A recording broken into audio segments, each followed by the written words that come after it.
ఇంకా నిన్ను చెప్తా కొడతాను, మళ్ళీ చంపుతారే. లేకపోతే చిన్నపిల్ల కొడతాడు, తొక్కి నారదిస్తాని అనుకున్నావు. లేకపోతే చిన్నపిల్ల మీద చేసుకుంటాడు, చంపేస్తాను. అడ్డమ్మ ఇంకేమనడులే. కూర్చో. నా బంగారు తల్లి. నాన్న నీ పేరేంటి? సరస్వతి. సరస్వత. ఏం చదువుతున్నావు? చదవట్లేదా?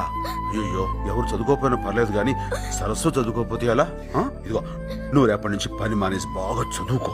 ఎందుకంటే మీరు పని పిల్లలు కాదమ్మా, పసిపిల్లలు.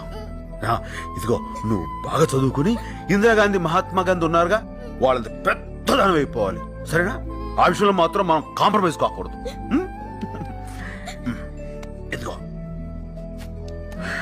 ఈ డబ్బులతోటి బ్రెడ్ తిని పాలు తాగి పుచ్చు. ఇదిగో ఈ డబ్బులతోటి రేపు పొద్దున ఇడ్లీలు తిని మళ్ళీ పాలు తాగేసాయి. ఇలాంటి మంచి మెసేజ్ సినిమాలు చిరంజీవి గారు తీసినట్టు ఎవరు తీయలేరు. ఈ కాలంలో ఇలాంటి సినిమాలు రావట్లేదు, వస్తే బాగున్నాం. జై మెగాస్టార్.